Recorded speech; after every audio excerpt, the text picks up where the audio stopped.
کیا آپ کو معلوم ہے اسلام کے ابتدائی دور میں کچھ ایسے صحابہ کرام بھی تھے جن کی دولت آج کے ارب پتیوں کو بھی حیران کر دے، لیکن فرق یہ تھا وہ دولت اللہ کی رضا کے لیے کماتے اور امت کے فائدے کے لیے خرچ کرتے۔ یہ کہانی ہے تین عظیم تاجروں کی، حضرت زبیر بن عوام رضی اللہ عنہ، حضرت طلحہ بن عبید اللہ رضی اللہ عنہ اور حضرت سعد بن ابی وقاص رضی اللہ عنہ۔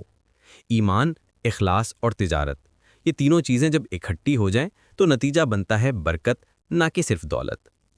حضرت زبیر بن عوام رضی اللہ عنہ نبی کریم صلی اللہ علیہ وسلم کے قریبی ترین ساتھیوں میں سے تھے۔ آپ رضی اللہ عنہ وہ مجاہد ہیں جنہیں رسول اللہ صلی اللہ علیہ وسلم نے فرمایا، زبیر میرا حواری ہے، یعنی میرا خاص مددگار، لیکن ساتھ ہی وہ مدینہ کے سب سے بڑے سرمایہ داروں میں بھی شمار ہوتے تھے۔ ان کا کاروبار وسیع اور منظم تھا۔ انہوں نے مدینہ، بصرہ، کوفہ، مصر، اسکندریہ اور شام میں جائیدادیں خریدیں۔ یہی جائیدادیں بعد میں ان کے خاندان کی معیشت کا مضبوط ستون بنی۔ ان کی شہرت امانت داری میں تھی۔ لوگ اپنی جمع پونجی ان کے پاس بطور امانت رکھتے اور زبیر رضی اللہ عنہ اسے استعمال نہیں کرتے تھے بلکہ حفاظت کرتے۔ یہی امانتیں جب بڑھتی گئیں تو وہ دراصل ایک ٹرسٹ بیسڈ اکانومی بن گئی۔ جب وہ وفات پائے تو ان کے بیٹے عبداللہ بن زبیر رضی اللہ عنہ نے وراثت کا حساب کیا، صرف امانت دار لوگوں کا مال الگ کر کے واپس کیا، پھر باقی ترکہ شمار کیا گیا تو وہ تقریباً 51 ملین درہم تھا۔ آج کے حساب سے یہ 150 بلین ڈالر سے زیادہ بنتا ہے۔ ان کا بزنس ماڈل صاف اور شفاف تھا۔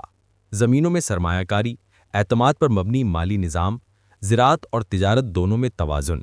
حضرت زبیر رضی اللہ عنہ فرمایا کرتے تھے، میں نے کبھی حرام کے سائے میں ایک درہم بھی نہیں بڑھایا، مگر حلال میں ایسی برکت دیکھی جو کسی خزانے میں نہیں۔ حضرت طلحہ رضی اللہ عنہ کا شمار ان صحابہ میں ہوتا ہے جنہیں نبی اکرم صلی اللہ علیہ وسلم نے طلحۃ الخیر یعنی نیکی والا طلحہ کا لقب دیا۔ ان کی زندگی تجارت، سخاوت اور قربانی سے بھری ہوئی تھی۔ انہوں نے مکہ اور شام کے درمیان کپڑے، گلا اور اونٹوں کی تجارت کا مضبوط نیٹ ورک قائم کیا۔ ان کے تجارتی قافلے مدینہ کی معیشت میں ریڑھ کی ہڈی کی حیثیت رکھتے تھے۔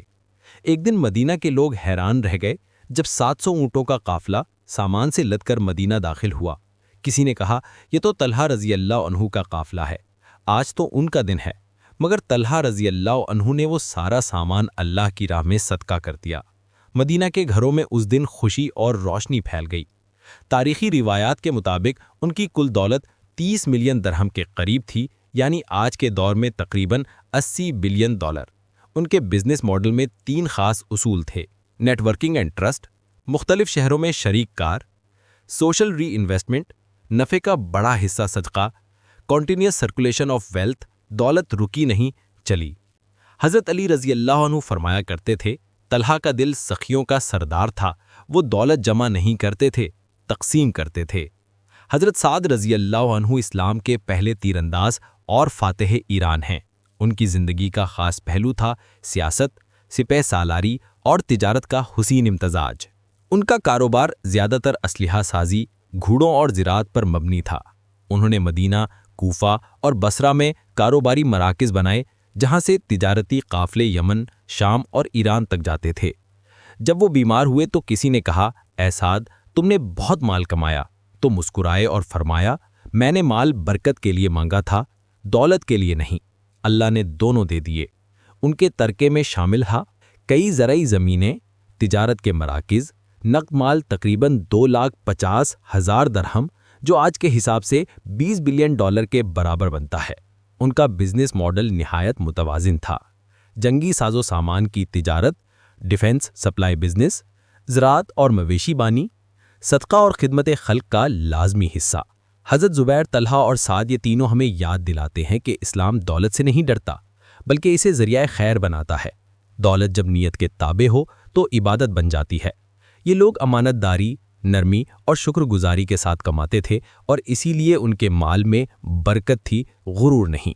اگر آپ کو یہ ایمان افروز بزنس کہانی پسند آئی ہو تو نور الحرمین کو سبسکرائب کریں تاکہ آپ تک پہنچتی رہیں اسلامی تاریخ کی ایسی نایاب اور متاثر کن داستانیں جہاں ایمان اور معیشت دونوں روشن ہوں۔